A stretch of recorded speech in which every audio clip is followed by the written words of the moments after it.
All right, so good evening or good morning, wherever you are listening to this recording.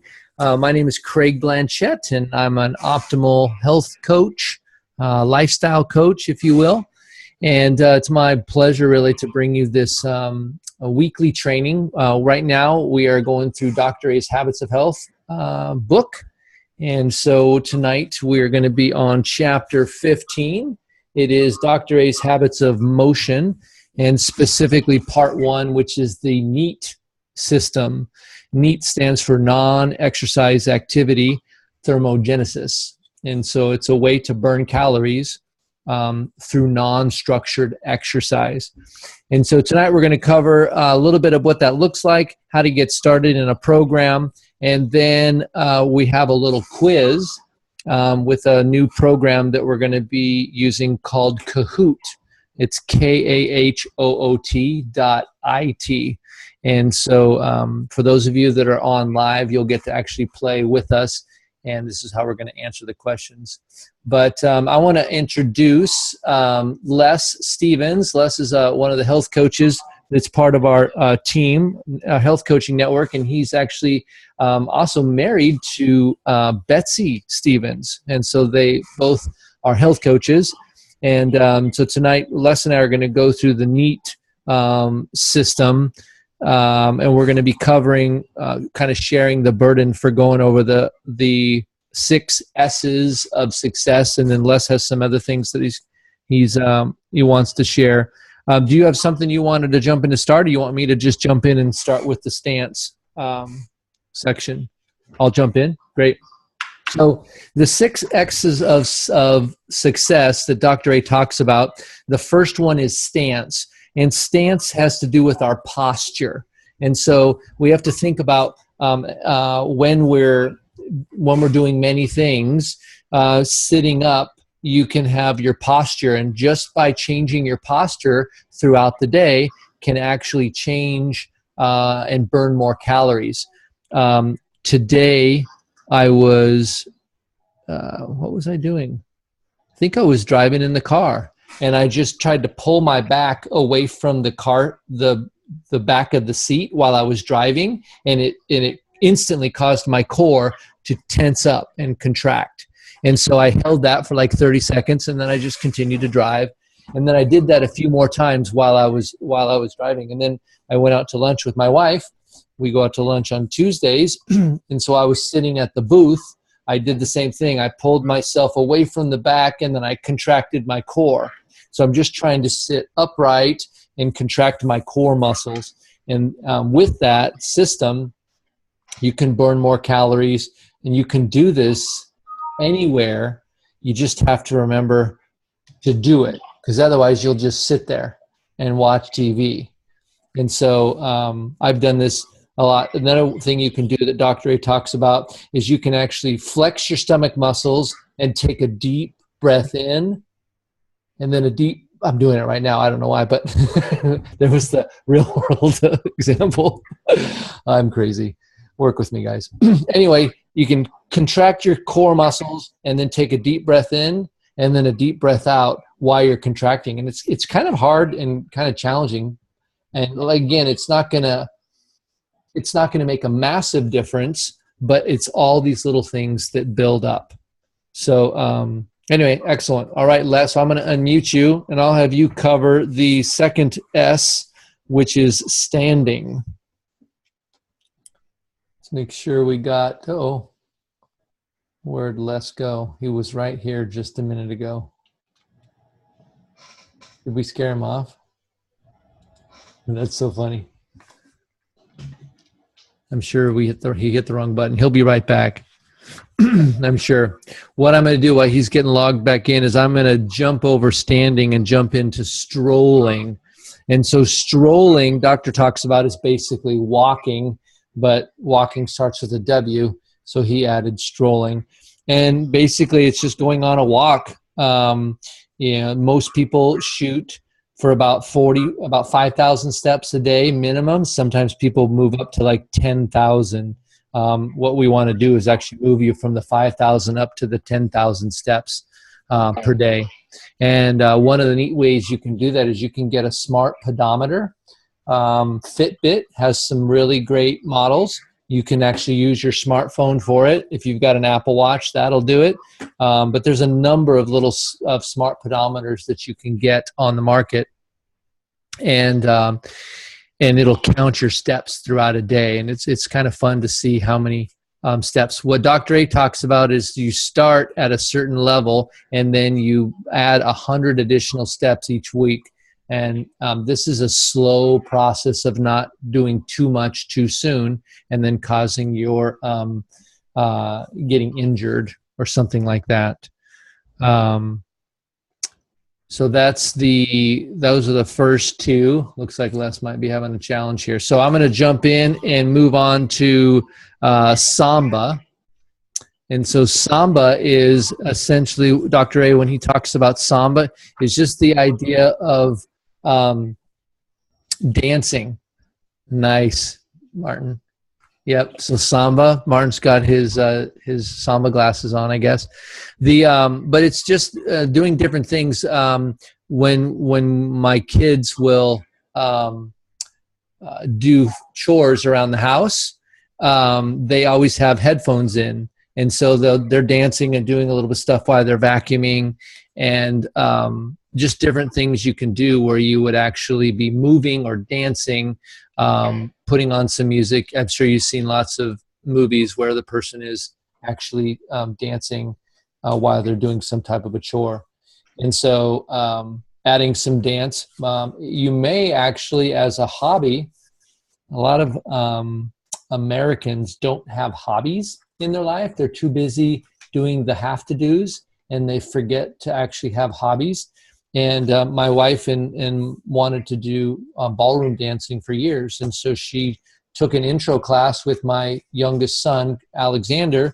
And then they took another intro class, and then they signed up for a series of classes and did that for about a year.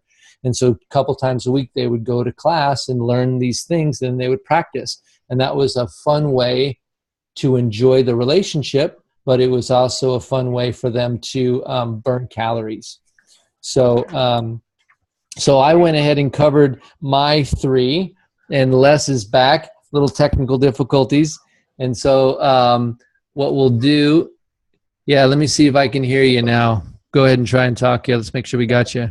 Can you hear me? Yep, hear you loud and clear. So I covered my first three just in a row, and so I'm going to toss it over to you to do standing, stairs, and switch. So take it away, Les. Okay, I have a weak internet connection, so I may break out again here. But the second of the 6 categories is standing. And believe it or not, you can burn more calories by standing than you can by sitting. That's one of the first categories. It's a weight-bearing, neat approach. And you can burn more calories if you weigh more than if you weigh less. So if you're early on in the process and you're carrying a couple extra pounds there, you don't have to do it quite as often as you might when you're lighter. Your goal is to add 10 minutes of standing a day, and then your target is 2 hours of standing each day. And a lot of people ask, how can you reach any of these goals or targets? And the key is to develop routines, which I've done. I've tried to work into my daily activities. I don't stand well myself, but I find that just the act of getting up from a sitting position to a standing position is where you burn a lot of calories. So I use every opportunity I can to stand up. I may sit back down again, but I stand up. And it works quite well. The fourth of the categories is stairs. And the neat thing about stairs is for every 10 steps you take climbing stairs is equivalent to 100 steps. And when I first started walking, I tried to avoid hills and stairs like the plague. I didn't think I could walk very far if I was climbing up hills all the time. But what I found out is you burn a heck of a lot more calories climbing stairs or hills than you do walking on level ground. So a standard flight of stairs is 10 steps. So you're basically climbing 10 feet. And the goal is to add 1 flight each week, and your target is to have 10 flights a day. And stairs, there's no excuse for not climbing stairs because most houses have stairs in them. If the house doesn't have stairs, usually the office you work in has stairs. Or if the weather's nice, you can typically find stairs around the neighborhood where you work or live. But that's a great exercise, particularly if you like backpacking, hiking, mountain climbing. It's really good. Hey, Les, I want to jump in there and just add a little comment. One of my clients traveled a lot, and she, some of the places she went to had a workout facility that would close early, or it was kind of lame. And so she would start at the bottom floor, and she'd take the stairs all the way to the top. She'd walk across the top floor, and then she'd take the stairs on the other side, because there's usually stairs on both sides of the buildings. And she would just do that one time, and then she'd take the elevator and she'd go to her room. And that was her workout for the thing. And so we were at a conference in New Orleans last year, so our workout time was limited, but the hotel was 37 flights, and we climbed the stairs every day, and that's how we got a workout. Of course, the stairwells stink and they're sort of dank, but if you ignore that, it's not a bad exercise. Okay, the last of the categories, the sixth one is switch.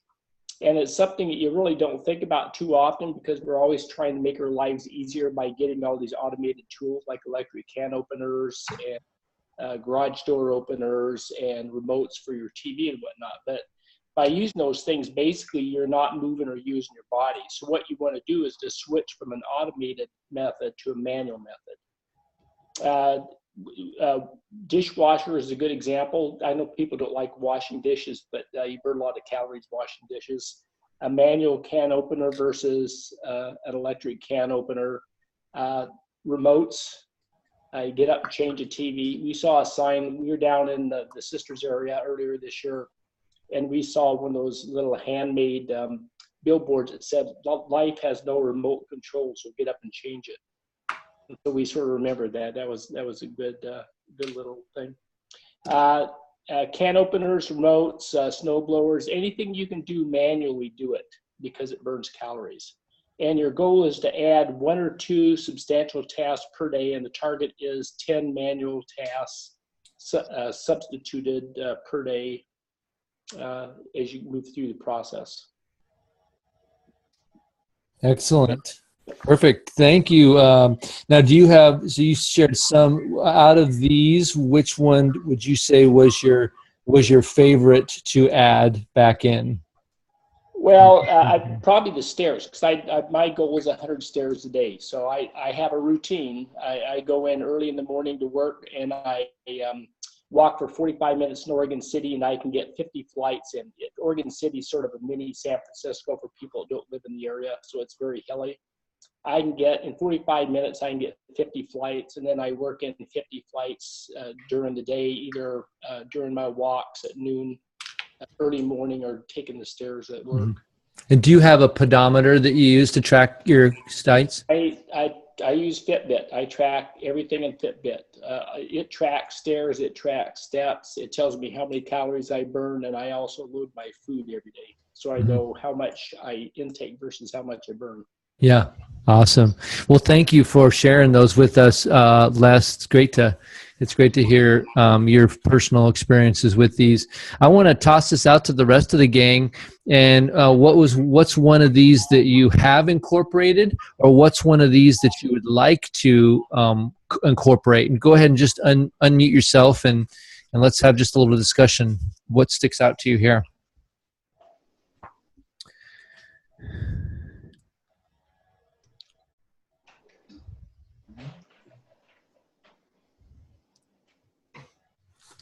I know for me, being able to track your steps, I got a Fitbit, and because I use a wheelchair, it didn't know how many steps I did. But mine will track miles, and so I've got my my Apple Watch, and it'll track miles. And what I love about it is it can see whenever my heart rate is elevated, and if I'm moving, it knows I'm working out, and so it figures it out for me. And so that's been kind of a funny thing. But one of the things I love about these smart pedometers is the way that they like it's called the rings. And with the Apple Watch, you see all those little rings that kind of rotated around there. you want to make sure your rings are complete, and the rings are complete based upon the activities that you do each day. And so I always look down at those little rings at the bottom, and I want them to be full.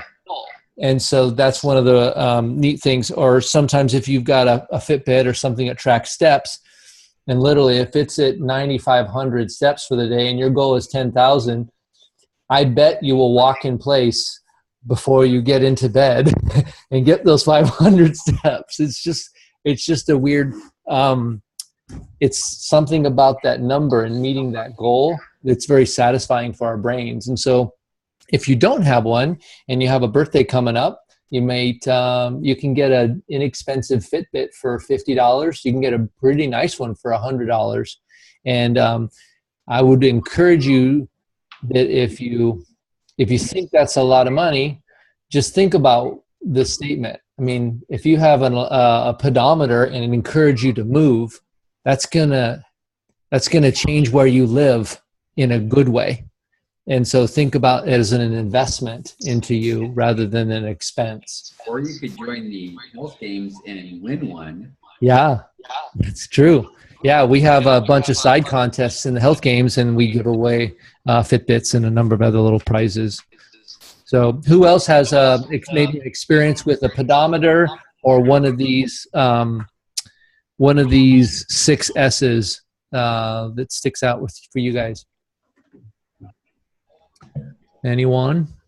I would just echo that the value of having some kind of a device to measure that, because I felt like I would be pretty active, but having a Fitbit that tracked that, I found that there are different days. Like I work at our church one day, and even though I felt pretty active when I was not working, it's amazing how just that block of time where you're sitting at a computer, those are the days that's hardest for me to get those steps in. And mentally, I felt like I was active when I wasn't there, but it was like, in order to get a 10,000 step goal on that day, I had to be really focused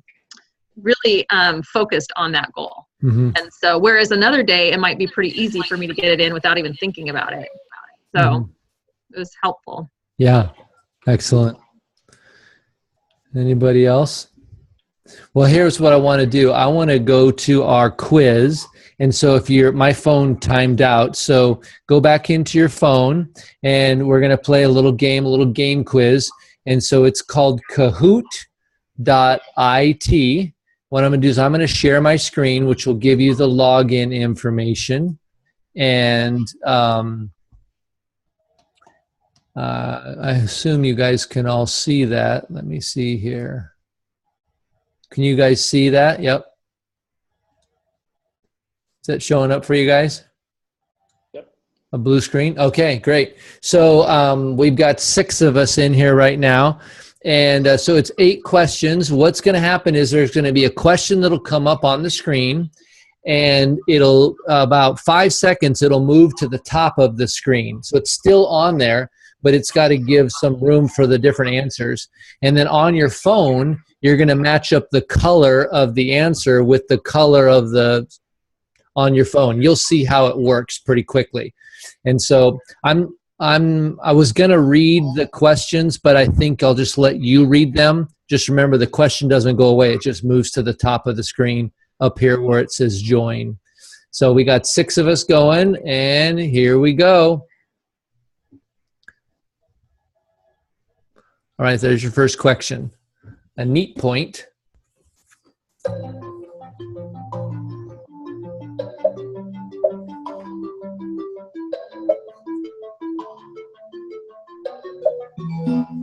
And once everybody, either time will run out or everybody will vote. So a neat point is a simple way to track your non-exercise activities. All right, everybody got it right. That is true. Well done, everybody. Okay, we've got 6 more questions left. Les is in first place, followed by JMF. That must be Martin. All right. Sitting is one of the 6 S's of success. True or false?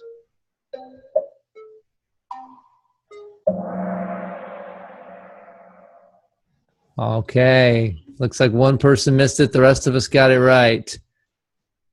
So excellent. So Les is still in the lead here. Third question. What does NEAT? I have a complaint. Yeah, whatever. What does NEAT stand for? Those the questions.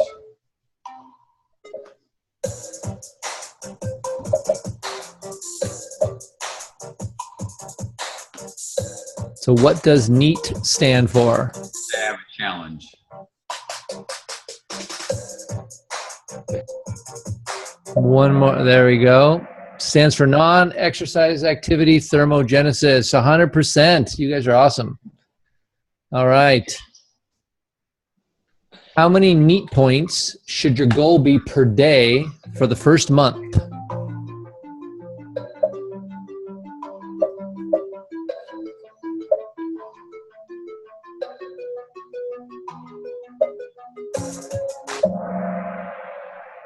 $120. 120 is the answer.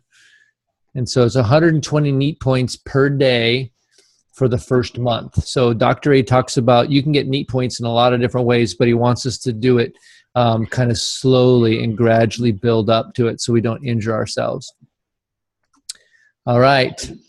So next up, and yes, Les and I do know most of these answers because we actually read and studied the chapter. How about them apples? All right, next up. Switch, one of the 6 S's of success, is referring to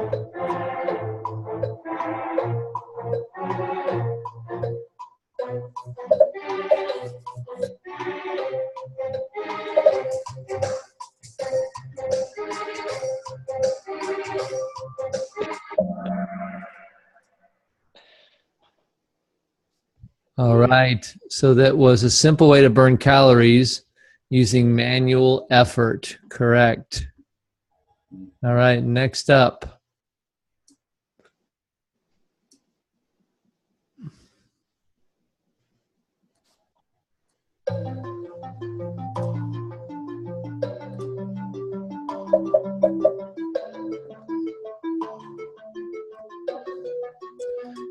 Tools to consider before you're beginning a walking program.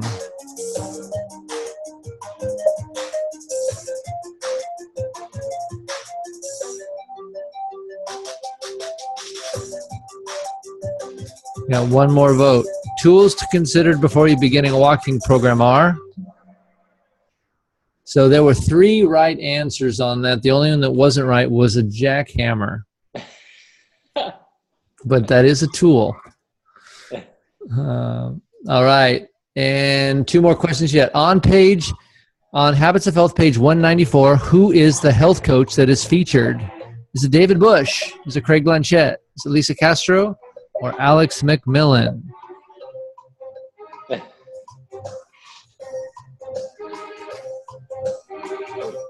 Two people weren't coaches at that time. Who were those 2 people? Those are all pretty sporty coaches too. So the answer was Lisa Castro on page 194. It's got a picture of Lisa here. And flexing her muscles. She's pretty awesome. She's even fitter now. I appreciate some of you voting for me, but no, I didn't make the cut.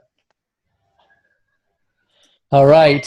One of the 6 S's of success is stairs. True or false?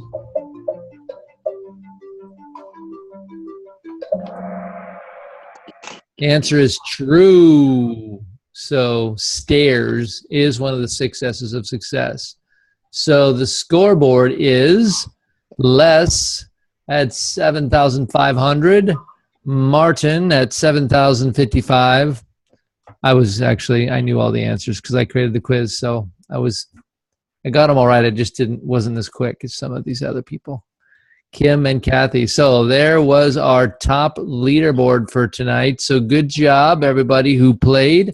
Hopefully that was a fun and exciting for you. And we'll do something like that next week as well, and we'll have some questions. Next week, we're going to be covering Chapter 14. Chapter 14 is basically the introduction to Dr. A's Habits of Motion system. And so we'll be talking, I'm going to go through that. It's on page 177 in his book. So I recommend that you read it. And we're going to have a little quiz next week. Did you guys like that? Was that a little bit kind of a fun way of making it fun? I got the idea when we were doing the Healthy Games when they had the polls, but the polls were only available in the webinar feature. And so I'm like, what's a way that we can actually play a game and make it kind of fun? And so I found this thing. It's actually a free program that you can go check out. And if you have a healthy happy hour at your house or something, you can actually have this up on your TV or computer screen, and then everybody that has phones can actually play right there in your living room. And it's free. It's kind of fun, pretty easy to set up. So anyway, thank you all for your attention tonight and for the fun discussion on the non-exercise activities. Thanks, Les, for co-hosting here with me and covering this chapter's content. What we're going to do, like I said, next week we're going to cover Chapter 14 for our Habits of Health. So thanks, and we'll see you next time.